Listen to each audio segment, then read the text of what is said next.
Namaste, Creative Yogis. Welcome to day 2 of this beautiful retreat about the sacred pause. Just that time to come home to yourself, to regroup, to get all your energy back from this very busy year that we've all experienced, and turn towards 2023 with confidence and excitement. That's kind of the intention of this lovely 4-day retreat. So as I said, day 2. So yesterday we went through and created our abundance journal. So use that today for your note taking. And all you need today, and if you haven't made one, don't worry, just use a pen or a paper or journal you've already got on the go. I've got one here, and a pen. You just need pen and paper today to make notes. Okay, so let's first of all of us arrive here into this beautiful sacred space. So as I said to you, light your candle. I've lit the candle for us here. Really make sure that you've made this space really attractive for yourself, really spacious and beautiful. And I'm here obviously in my studio here, so you can see that I've really kind of gone for it being really feminine and really encouraging us to connect to our softer sides. So just finding this lovely space for yourself and get yourself into a comfortable seated position. I'm sitting on a block here, a bolster. I want to sit on some pillows. And hands on your knees and close down your eyes. And we just start with those 3 breaths. So taking a deep inhale through the nose. And then exhale through the nose. And again, another deep inhale through the nose.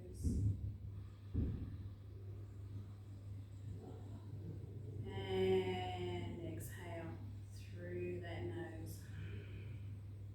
And on the next inhale, we're going to count to 5, taking a deep inhale. 1, 2, 3, 4, 5, and I just realised I should have mentioned, you count in your mind, you don't say it out loud.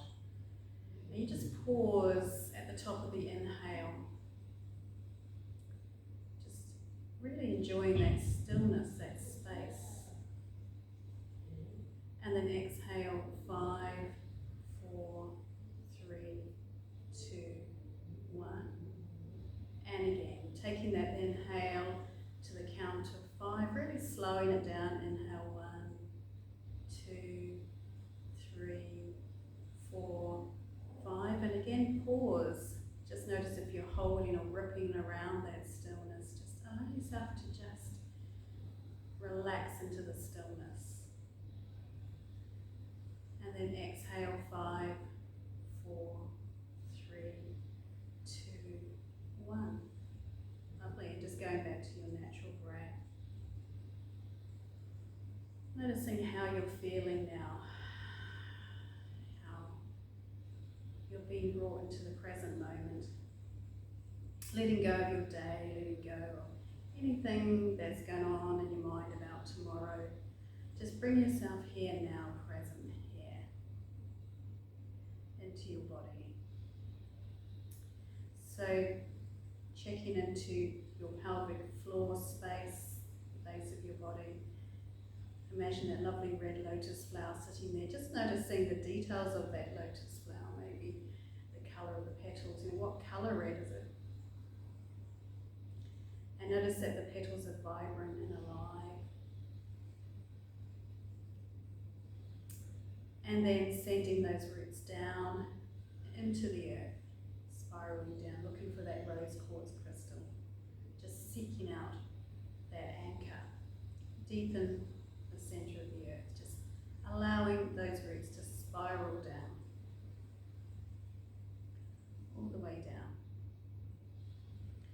until you make contact with that rose quartz crystal and think about that weaving, just weaving your roots around the rose quartz crystal. You know, back in the day when we made macrame pot holders, just imagining something like that, just creating a space to hold the rose quartz crystal. So not only are you anchoring yourself into the crystal, but you're also holding it as well.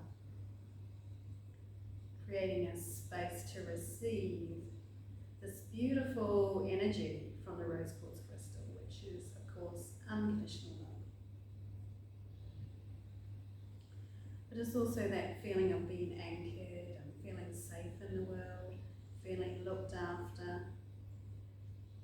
These are our foundations. If we feel safe, then everything else follows, really. Everything slowly evolves into a positive space.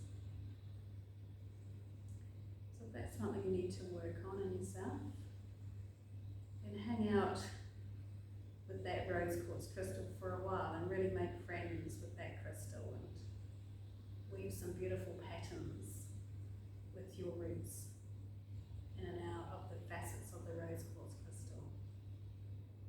Really feeling that connection there.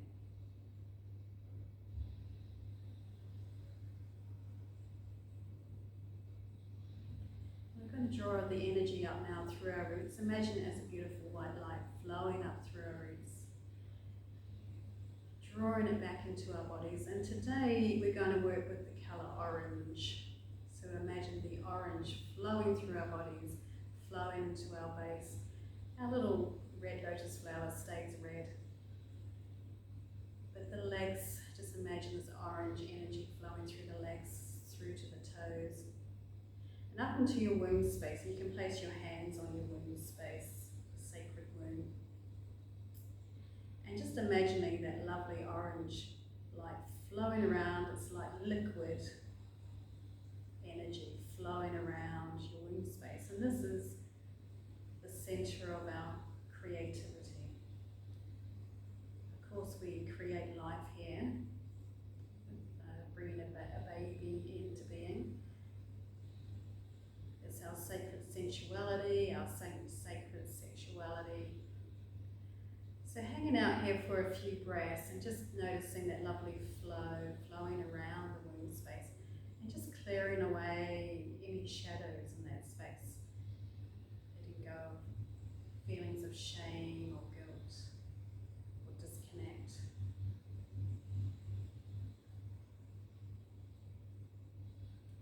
And start instead to feel that lovely orange energy flowing through, that lovely positive orange energy flowing through, helping us to see ourselves as infinitely creative. That we are born as creators. We are the creators of our own lives, of our own stories. We start to see that connection there in the womb space.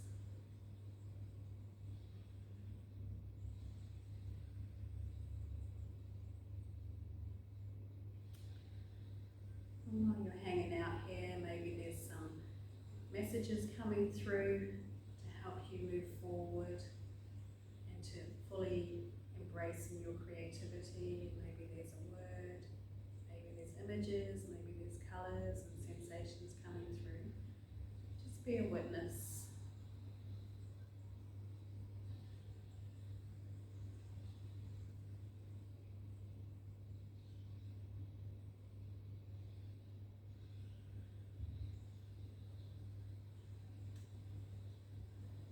And then releasing your hands to your knees and gently opening your eyes. Interesting stuff. So in your abundance journal or in whatever journal you're working with at the moment, just find a page there and just writing down, your thoughts, what came up for you during that meditation.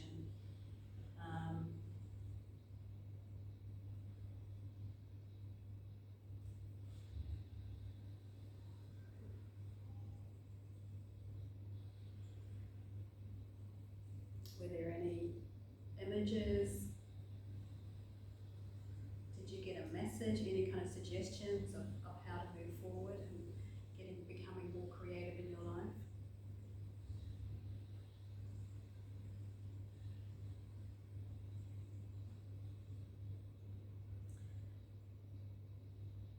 So what came up for me, it felt like an ocean in there, this lovely kind of orange ocean. And it was dissolving any kind of darkness that it was coming across. I didn't have to know what the darkness was. I wasn't really busy with that. I was just letting the process happen. And I kept getting flow, you know, just go with the flow and be ready for the change, you know. That was what I was getting through. So, interesting stuff. Okay, so we're moving on to working with archetypes today. So archetypes are really interesting because we as human beings have these frames of reference, and actually they cross cultures and nations and all sorts of things. So that's why they're called archetypes. And so they're really interesting things to work with. They're kind of universal truths, is another way of looking at them. And so we've worked with these sort of goddess archetypes before, but I recently did this little workshop, and the teacher there, and I'm afraid I've forgotten her name, I'll try and look it up and put it in the comments section, so if you want to kind of pursue her and learn from her. She's a really intelligent lady, very, very knowledgeable. But what she's come up with is these 4 archetypes, which are much more, I guess, kind of grounded in modern life, really. So these archetypes are feminine archetypes, and we all embody these archetypes at some point in our lives. So it's recognizing where we're at in our journey towards empowerment. And so it's not about blaming yourself or giving yourself a hard time as we go through this and figure out, you know, where we're at. And there's no kind of linear thing either. It's got nothing to do with that either. It's to do with our personalities and our life experience. So the first archetype is the princess. So, you know, she's somebody, just like in the fairy tales, you know, she's waiting for life to happen to her. She's waiting for her Prince Charming to turn up, and then her life begins. So she's incredibly disempowered. You know, she's sitting there and waiting, and waiting, and waiting. And I can relate to that. I remember being like that at some point in my life. I was waiting for the relationship to happen, the true love thing, and then my life would kind of take shape. I remember going through that when I was younger. So it is something that we do, I think, as women, kind of we get brainwashed thinking about this knight in shining armour coming to rescue us, all that kind of thing. So that may be something that you can relate to in yourself. Maybe you've outgrown it, maybe it's something you're still busy with. Again, no blame, no judgment on yourself, just recognising and acknowledging that we've got this going on. And as I say, I can relate to some of this stuff. What we can do, though, if we're kind of fully in this archetype, we can fall into kind of being victimised or feeling victimised and being full of self-pity and feeling like, you know, the world owes us something, because we don't actually kind of take charge of anything. We expect it all to kind of come to us. So that's kind of the downside of this kind of princess archetype. So the next one, the next archetype is called the good girl. So this one I can really relate to. This one I think I really embody a lot, and it's something I've been working through in my lifetime. So of course she's the people pleaser. She's the one that's going around and going, oh, you know, are you okay? Are you okay? Are you okay? And of course not really considering her own needs in the whole equation. She's too busy looking after everybody and making sure everybody's all right. And so incredibly self-sacrificing to the detriment of her health and well-being, you know. And I can totally relate to this one. I'm so the good girl, you know. You know, I was a girly swot at school, you know, I always wanted to get good grades, all that kind of stuff. I definitely embody this one.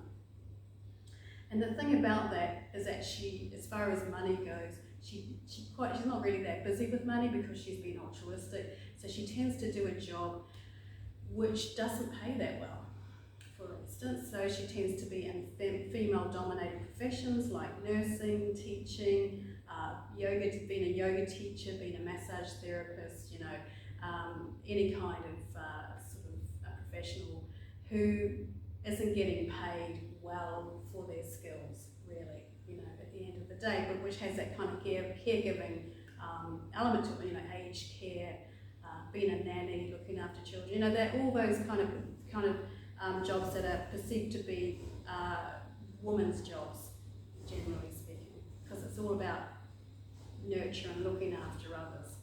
So it's great that that's going on, but the downside of it is that they're not getting paid their worth.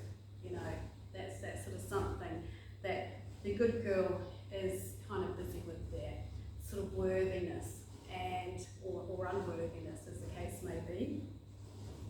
And in her relationships, she tends to give too much and gets taken for granted and walked all over. Actually, I should go back to the princess and her relationships. You know, the Prince Charming doesn't meet her needs, actually, because she's not equal to him. So he's here and she's there. So she's quite often persecuted in her relationships. So the good girl, she tends to be the caregiver of the relationship. She gives too much. She's a doormat. She gets walked all over. I can relate to all of those things. My relationships have had all that going on at times. So yes, that's definitely something that I've been working through, and learning to say no, and learning to step forward a bit more, and you know, step into my power is definitely what I'm moving towards. So the next one is the superwoman. Now she's somebody who actually does very well for herself in life. You know, she's just out there, you know, working at 150 miles an hour, and she's, you know, juggling kids on her hip as she's kind of on the computer, and she's running a, you know, massive business, and she's got employees, and she's this and she's that, and she likes to do everything herself, you know, because she's a bit of a control freak. So control dramas happen a lot around her.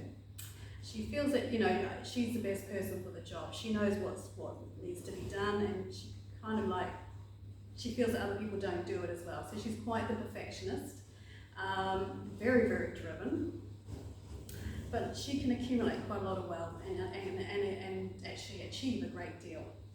I can relate to that one as well. Whenever I go into my businesswoman head, I switch into that stuff, and I can be a nightmare to be around when I'm working with my colleagues, because basically I end up just going, I can just do it all myself. You know, I can relate to that one as well. I definitely have that side to me at times. So an interesting one, because it looks like, you know, it looks like a good one, but in fact there's a lot of kind of issues around not really connecting to other people, and being incredibly driven and burning yourself out and all that sort of thing, which I've done before myself. So the next one is the rebel. Now she's quite an interesting one, and again I can relate to all of these. This is the person who just likes to, you know, crash and burn things. You know, she will just walk away from a relationship, just walk out, you know, and not look back. She'll crash and burn a job, you know, incredibly destructive in the way that she functions in the world. She loves conflict. She'll step into any situation and be the person who stirs it on, gets everybody all agitated and upset, you know. And sometimes it's useful to be like that, you know, when maybe there's an injustice there and everybody's accepting it. But the rebel will come in and go, oi, look at that. That's not okay. And she will just break things, you know. So this one, of course, her relationships, you know, don't last very long. She never really has much money because she's constantly crashing and burning things. She's not busy with accumulating or building anything. So she lives on the edge, really. And I can relate to that one. You know, I've done that many times. I have burnt the bridges of jobs and relations. I've done that. You know, I've got to a point where I thought this is not okay, and I would burn the bridges and walk away. I have done that stuff in the past. I don't go around being like that all the time, but I do have my moments with that stuff. So the reason that we're going through these archetypes, and I'm saying, you know, I can relate to all of them. You know, I can see myself in all of them, but I think the one that I most embody is the good girl, you know. So it's worth having a look, and as I say, hopefully you've been writing notes and stuff like that, and thinking about it, and what kind of archetype do you most relate to out of all of those? What do you see yourself as? And the reason that we have this stuff going on is because we live in a world where women are second-class citizens. You know, we are not considered the dominant of the two, the man and the woman.